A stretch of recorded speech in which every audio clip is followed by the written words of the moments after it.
saya Ansar Syukur.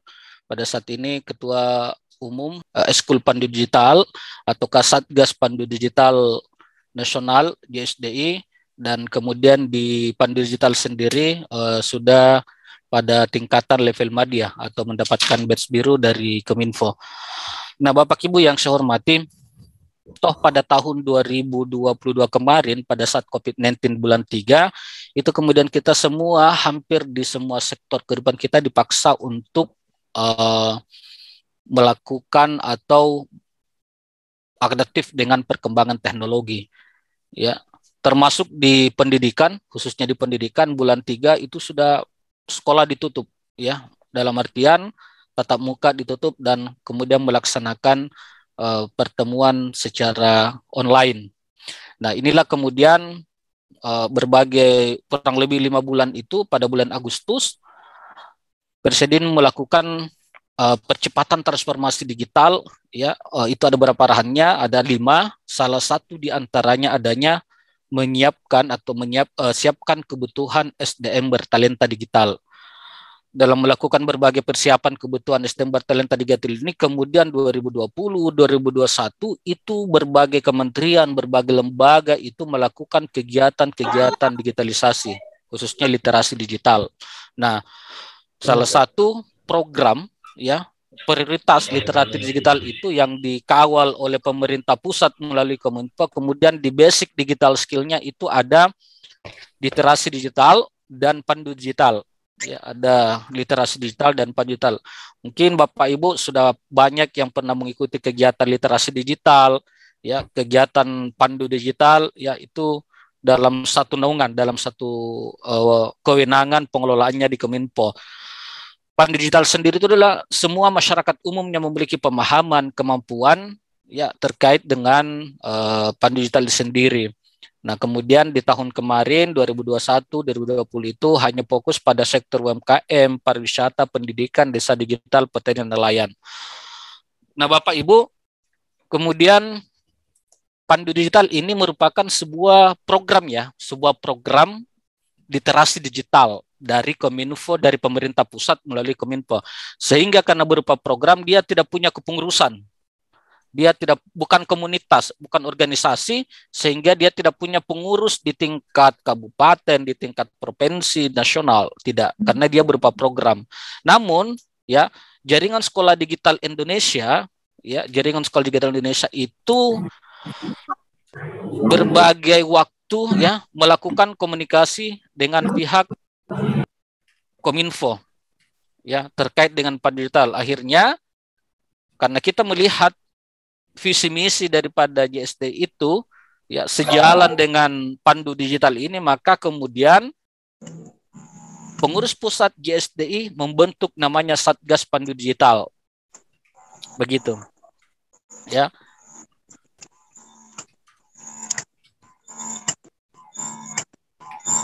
Nah, saya ulangi Bapak Ibu, jadi pandu digital ini adalah programnya Kominfo. Ya, programnya Kominfo, kemudian oleh jaringan sekolah digital Indonesia itu membentuk sebuah unit Satgas Pandu Digital. Nah, apa tuh fungsinya Satgas ini dibentuk oleh JSDI? Itu tentunya adalah melakukan kolaborasi dengan berbagai pihak. Melakukan kolaborasi dengan berbagai pihak, khususnya, ya, dalam bidang untuk melakukan kegiatan literasi digital dalam bidang pendidikan. Makanya kemudian kita menyebutnya pentahelix collaboration. Ada pemerintah, ini kita ajak untuk melakukan kolaborasi. Salah satu di antaranya pada saatnya adalah pada saat yang kita laksanakan ini kita kolaborasi sebenarnya dengan komunitas, ya. Nah, awalnya kami ada Pak Yahya, ada Bu Anita sebagai duta rumah belajar, walaupun dalam proses pelaksanaan kegiatan ini adalah membawa nama individu masing-masing, ya. Nah, ini. Nah, kemudian ini overview kami di tahun 2021, berbagai kegiatan yang kami laksanakan dengan berbagai kementerian, lembaga, pemerintah daerah dan swasta. Ini tahun lalu pada saat kita kolaborasi dengan Badan pembinaan ideologi Pancasila, kemudian dengan pihak pemerintah Sulawesi Selatan melakukan vaksin, kita dukung, kita siapkan logistiknya, makanannya apa namanya peserta vaksin, steknya, kemudian makanannya para petugas, ya. Nah, kemudian ini kegiatan MOU dengan beberapa apa namanya dengan dinas pendidikan dan kerjasama dengan berbagai pemerintah daerah, ya. Nah, ini adalah kolaborasi kita dengan Kominfo.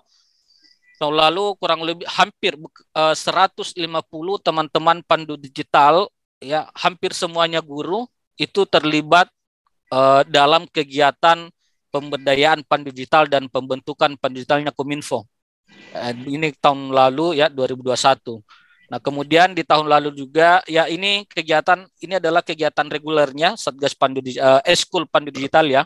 Eskul Pandu Digital, ya, setiap hari Sabtu. Nah, ini Jamboretik yang kita laksanakan tahun 2021, kurang lebih 2.000 pesertanya, hibrid, ada di lokasi kurang lebih 300 di lokasi, kemudian selebihnya adalah online. Kegiatan-kegiatannya ada virtual experience, ada pengembaraan virtual, ada brain challenge, ada e-sport, ada ranking 1, ya, banyak kegiatan-kegiatannya. Nah, kemudian ini kemarin kita kolaborasi dengan pihak Pusdatin, ya, Pak Kapus ada, beberapa teman-teman PTP Pusdatin juga hadir. Ini yang di bawah ini pada saat kegiatan kemarin kita melaksanakan Jambore Nasional Wakil Menteri Agama, kemudian membuka kegiatan kita. Nah, kemudian ya ini adalah berbagai bentuk-bentuk kerjasama yang kita laksanakan, sehingga Bapak Ibu sampai saat ini kita pun masih melakukan itu. Saat ini kita melakukan kolaborasi, insya Allah sebentar sore jam 4 kita kolaborasi dengan PGRI, ya, untuk melakukan berbagai peningkatan kompetensi di bidang digital. Teman-teman MGMP juga sudah banyak yang kita temani kolaborasi, teman-teman KKG, teman-teman KKS, MKKS itu kita ajak kolaborasi semua. Sehingga tidak ada dalam tanda kutip bahwasanya kita mau menunggangi siapa, tetapi ini adalah bentuk kolaborasi. Apalah dayanya kita dari Satgas Pandu Digital menunggangi kementerian, menunggangi pemerintah daerah, menunggangi pemerintah provinsi dalam hal itu, sehingga dalam hal tanda kutip positifnya kita adalah melakukan kolaborasi. Nah, Bapak Ibu, ini adalah kegiatan Satgas Pandu Digital. Nah, melihat, ya, beberapa hal, ya, ternyata dari arahan Presiden Republik Indonesia itu untuk menyiapkan SDM bertalenta digital. Sehingga kemudian kami berpikir bahwa untuk menyiapkan SDM bertalenta digital itu, ya, setidaknya yang pertama adalah SDM yang dimaksud ini adalah SDM yang masih berada di pendidikan dasar, menengah, begitu, dan tinggi. Nah, kemudian yang menyiapkan itu adalah wadahnya yang pertama, ya, dan utama itu adalah satuan pendidikan. Nah, sehingga kami dari Satgas Pandu Digital itu melihat, ya, adanya Permendikbud nomor 23 tentang hari sekolah itu, yang di dalamnya ada 3 hal kegiatan di sekolah, ada kegiatan intra, ada kegiatan kurikuler, ada kegiatan ekstrakurikuler. Kami melihat bahwa untuk memasukkan program-program literasi digital ke dalam sekolah itu, ya, dari 3 kegiatan ini itu lebih atau ada celah dan peluangnya di kegiatan ekstrakurikuler. Sehingga kemudian kami membentuk, mengelola yang namanya ekstrakurikuler Pandu Digital. Nah, ekstrakurikuler Pandu Digital inilah yang kemudian saat ini itu 340 sekolah yang membentuk ekskul Pandu Digital di sekolahnya.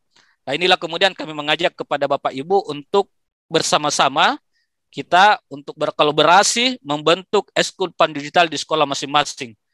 Ya, dan kemudian Bapak Ibu, adapun regulasi yang kita gunakan tentunya ini adalah regulasi aturan-aturan, ya, sampai Perpres sampai dengan legalitas kami, ya. Nah, kenapa meski ekstrakurikuler Pandu Digital itu kami buat ya, kami kelola. Itu tadi karena keterpaksaan kemarin tanda kutip dalam pandemi COVID-19 yang dalam memaksa kita untuk beradaptasi dengan media sosial. Hilangnya mata pelajaran TIK dan KPI yang di BK-kan, dan ini informasi kemudian akan kembali katanya ya. Nah, tentunya dalam rangka juga adalah persiapan SDM bertalenta digital. Nah, kenapa mesti pandu digital? Karena di dalam pandu digital ini kita udah buatkan kurikulum. Kurikulumnya itu memadukan antara kecakapan digital dan pembentukan karakter.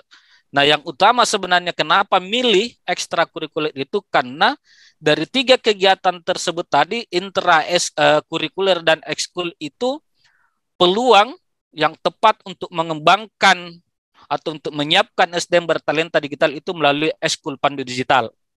Ya, melalui kegiatan ekstrakurikuler. Nah, ini Bapak Ibu boleh dilihat ya, kenapa kami Satgas Pandu Digital itu mengelola ekstrakurikuler Pandu Digital secara terpusat. Ya, yang pada dasarnya pembentukan ekskul Pandu Digital itu ada di sekolah atau kewenangan kepala sekolah dalam hal ini. Ya, cuma ada beberapa pertimbangan. Yang pertama karena kita mau melakukan standarisasi. Ya, jadi kita ekstrakurikuler Pandu Digital ini sama dengan ekskul yang ada di sekolah. Ada ekskul wajib, pramuka, ada ekskul pilihan, ada PMI, ada Mapala, ada Rohis, ada di bidang seni, ada di bidang karya ilmiah, di bidang olahraga, sama fungsinya, sama prinsipnya dalam mengelola ekstrakurikuler. Nah, kenapa kami mengelola ekskul ini secara terpusat? Karena kami ingin melakukan standarisasi. Jadi kami buatkan kurikulumnya. Tinggal bagaimana teman-teman di sekolah itu mempelajari, mengikuti kurikulum yang kita sudah siapkan. Kita menyiapkan pengukuran evaluasinya, dan kita menyiapkan membantu dalam hal metode pembinaannya. Nah, itu yang pertama tentang standarisasi. Kemudian yang kedua, kita menyiapkan juga infrastruktur. Jadi sejak kemarin tahun lalu kita menyiapkan learning management systemnya, kita siapkan LMS-nya, kita siapkan materinya, kita siapkan kelas belajarnya, ya. Kita siapkan semua, tinggal peserta didik kita diarahkan. Pekan ini misalnya silakan pelajari tentang ini, digital skill misalnya. Ya, minggu depannya kita belajar tentang digital karakter, begitu. Nah, kemudian yang ketiga adalah kita menyiapkan reward. Ya, kalau kita kembali kepada kebutuhan dasar manusia, ya penghargaan itu salah satu yang sangat dibutuhkan, apalagi peserta didik. Nah, sehingga kita menyiapkan sertifikat, kita menyiapkan rencana materi belajarnya, kita memberikan penghargaan, kemudian kita memberikan hadiah, apakah itu dalam bentuk Durpres, GoPay, printer, mini gold. Sabtu ini itu kita mengundi lagi emas mini gold untuk peserta didik kita yang ikut di Saturday Digital.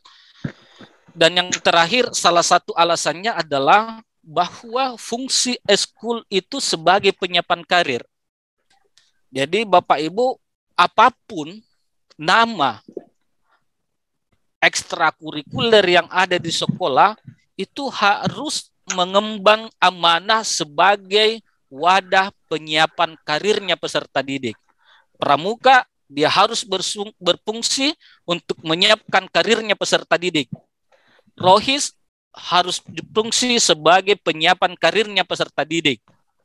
Nah, sama dengan ekskul Pandu Digital ini. Ketika kita bicara tentang penyiapan karir, maka kita di ekskul Pandu Digital menyiapkan modalnya. Apa itu modalnya? Modalnya berupa hard skill dan soft skill.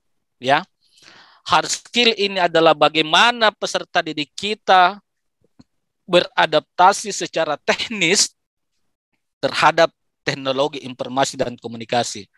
Sedangkan soft skill ini adalah bagaimana manajemen dirinya, bagaimana karakternya. Ya, itu yang kita padukan dalam sebagai modal untuk penyiapan karir ke depan. Sehingga hard skill ini yang di kurikulum itu kita buatkan digital skill dan digital karakter, dan soft skill-nya itu adalah digital karakter dan digital safety. Nah, dua keterampilan ini, hard skill dan soft skill ini merupakan modal besar yang bisa kita berikan kepada peserta didik kita, peserta eskul.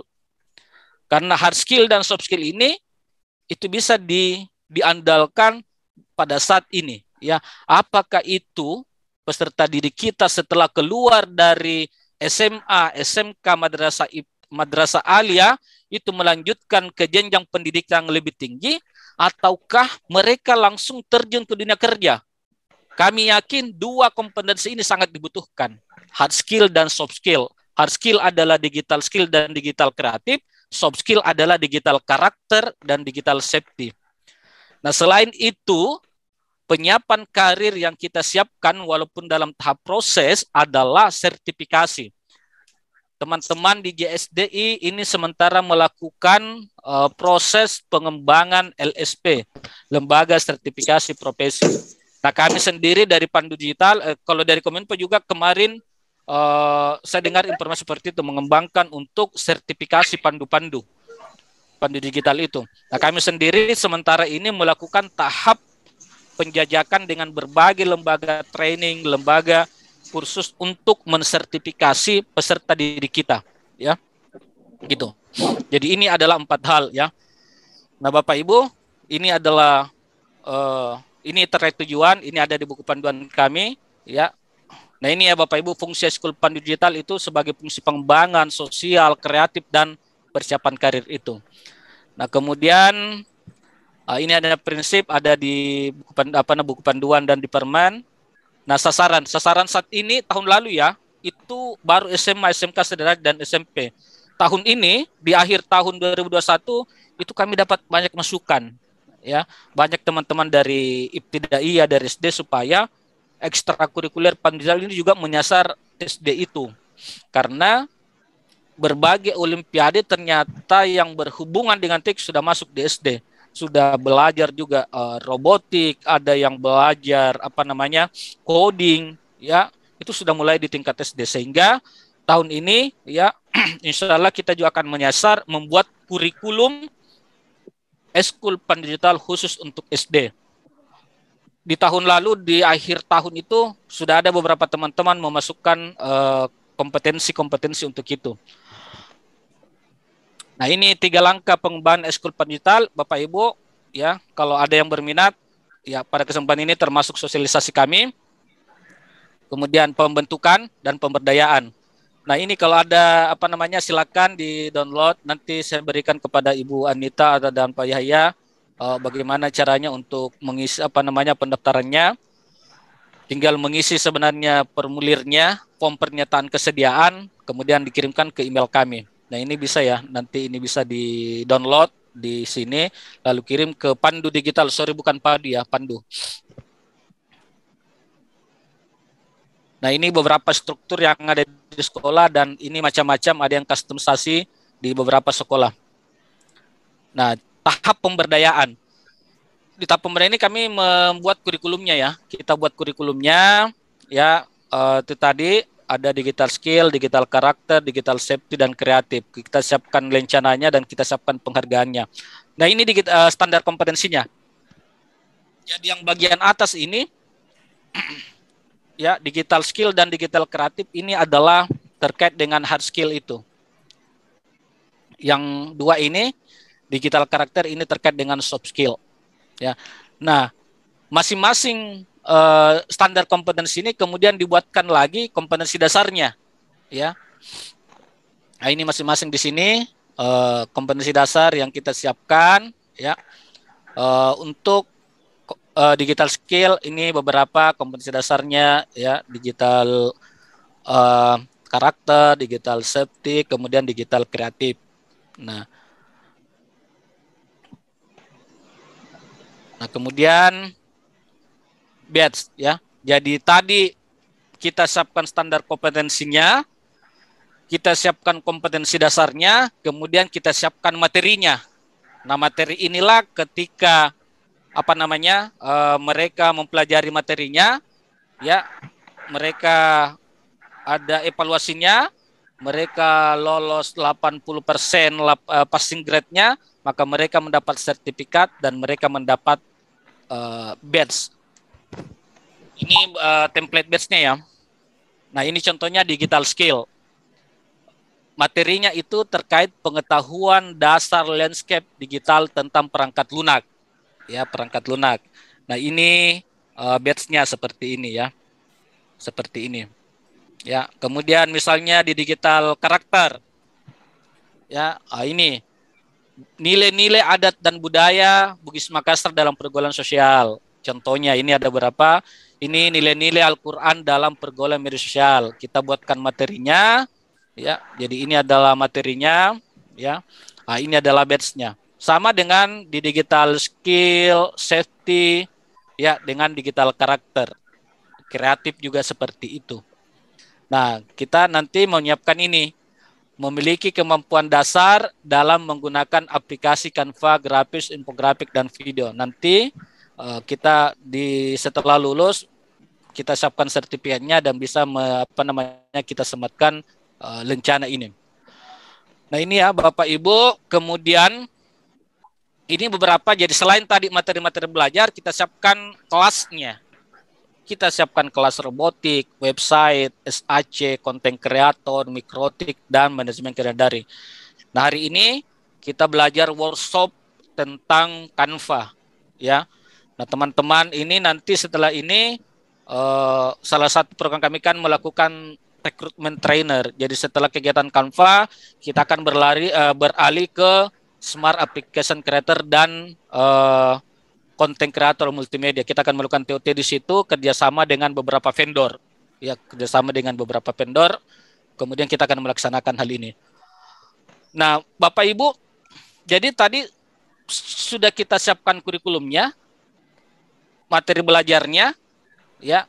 Setelah mereka dapatkan itu, kuasai, mereka dapat rencana belajarnya, kemudian dari berbagai lencana itu dan berbagai persyaratan, kemudian kita siapkan penghargaannya, bintang penghargaan. Nah, diantaranya adalah 4, ada bintang Pandu Daksa pertama, dan di tahun kemarin 2021 itu kurang lebih 250-an yang mendapatkan bintang Pandu Daksa pertama. Nah, tahun ini kita buka bintang Pandu Daksa pertama dan bintang Pandu Sahwita Purwa. Nah, ini kita akan melakukan penganugerahan di akhir tahun. Ya, kemudian Bapak Ibu, ini adalah contohnya, bukan contoh, ini adalah indikatornya siapa yang peserta didik berhak untuk mendapatkan ini dengan ketentuan ini. Ada untuk pembina, ada untuk peserta didik, ada untuk kepala sekolahnya. Dan kegiatan ini ya ntar saya perlihatkan ya.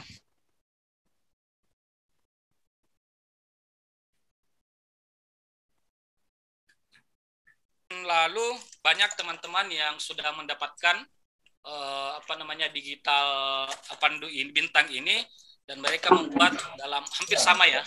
Ini kita punya yang warna apa ini ya? Kita punya warna merah, yang merah ini. Ya, ini yang bintang Pandu Daksa pertama. Ini yang mendapat tahun lalu ini kurang lebih 251 orang yang mendapatkan ini. Ya, ini teman-teman, dan itu pada saat Jambore Etik Nasional kemarin kita laksanakan penganugerahannya. Nah, ini beberapa bentuk kegiatan kami dalam jaringan, luar jaringan, ada sinkronus, ada asinkronus, dan lain-lain sebagainya. Ya. Nah, kemudian kegiatannya ada individual, kelompok, gabungan, ya, maupun kegiatan-kegiatan di lapangan. Ini contoh kegiatan persami yang dilaksanakan oleh beberapa teman-teman di sekolah. Ya, persami di Sabtunya konsep dasar tentang multimedia, Sabtu siangnya pengambilan gambar, Sabtu malam teknik edit, Minggu paginya publikasi di media sosial. Ya. Nah, ini kegiatan kami tahun 2022. Mulai dari ini soft launching, ini sudah ada LMS kami ya, cuma kemarin kena hack di akhir tahun. Satu digital ini setiap hari Sabtu API ini adalah alat peraga edukatif kita buat dan sementara teman-teman buat, mudah-mudahan bulan depan sudah finishing dan kita bisa bagi kepada semua eskul pendigital. Nah, ini yang 6 rekrutmen instruktur. Tahun lalu itu kita sudah laksanakan, tahun ini mulai kita dari Canva melakukan rekrutmen, kemudian kita akan melakukan rekrutmen untuk SAC, kita akan melakukan rekrutmen kemudian dengan Kain Master untuk tahun ini dan kemungkinan besar Pisces ya. Nah, Jambore wilayah, Jambore nasional, ini kemarin hanya Jambore nasional yang kita laksanakan, tapi ada beberapa permintaan agar melakukan Jambore wilayah, sehingga tahun ini kami tetap rencanakan Jambore nasional, tetapi sebelum itu ada kegiatan Jambore wilayah dulu di tingkat kabupaten dan tingkat provinsi. Pandi Digital Championship ya. Ini sangat penting juga untuk peserta didik kita, apalagi sertifikat yang sangat dibutuhkan. Selain memang kita mengasah, ya jadi kita akan melakukan brand challenge, kemudian e-sport, ya, kemudian penjelajahan virtual dan berbagai kegiatan-kegiatan lomba di bidang digitalisasi. Kemudian ya Pandi Digital. Nah di bulan depan April ya. Kemudian insya Allah kita akan melakukan pesantren Ramadan literasi digital.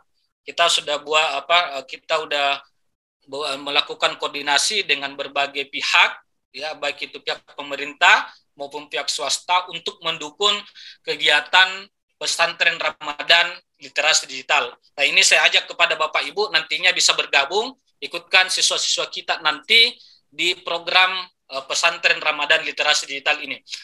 Karena kita berbicara tentang literasi digital bukan hanya berbicara tentang video, membuat ya skill, hard skill-nya tadi, bukan hanya skill dan kreatif, tapi kita berbicara tentang karakter dan safety.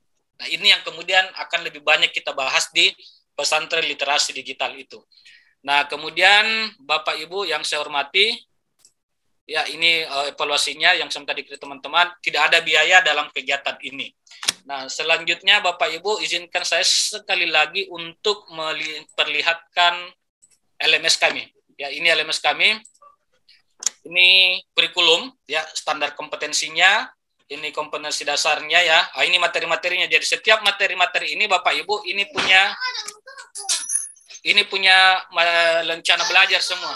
Boleh tunggu ya. Belajar kompetensi semua ini, punya batch-batch semua ini. Nah, kemudian ini contohnya ya, misalnya rencana tentang menjadi netizen Pancasilais, ya silakan ini bisa dibuka, ya.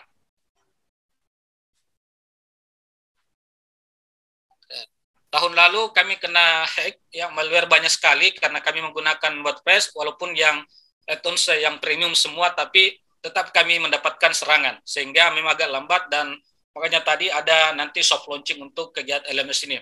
Nah ini contohnya ya, menjadi netizen Pancasilais, ini materinya. Ini materinya ya, menjadi, ya kemudian ini adalah rencananya yang kita siapkan. Nah kemudian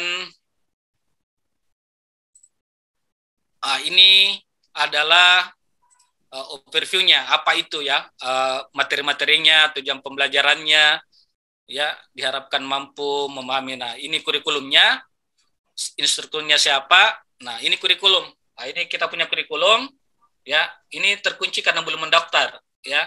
Nah mereka nantinya mempelajari ini dan ini ada kuisnya. Nanti setelah mereka mengikuti kuisnya ini, barulah kemudian bisa mendapatkan sertifikat dan rencana ini kita sematkan. Nah itu ya, jadi Bapak Ibu silakan akses di sini, di schoolpandigital.org.id. Ya, ini beberapa, ini adalah channel juga kami sekaligus, dan ini adalah YouTube kami. Ayo Bapak Ibu dukung kami di Pinisi Channel, silakan di subscribe. Nah kemudian ini adalah halaman fanpage kami di Facebook, ya beberapa informasi kami sajikan di sini ya. Kami akan sajikan beberapa kegiatan-kegiatan kami dan ini adalah pandigitalnya Kominfo. Ya silakan, mungkin sudah ada beberapa yang sudah mendapatkan badge merah ya. Jadi di Kominfo itu, nah ini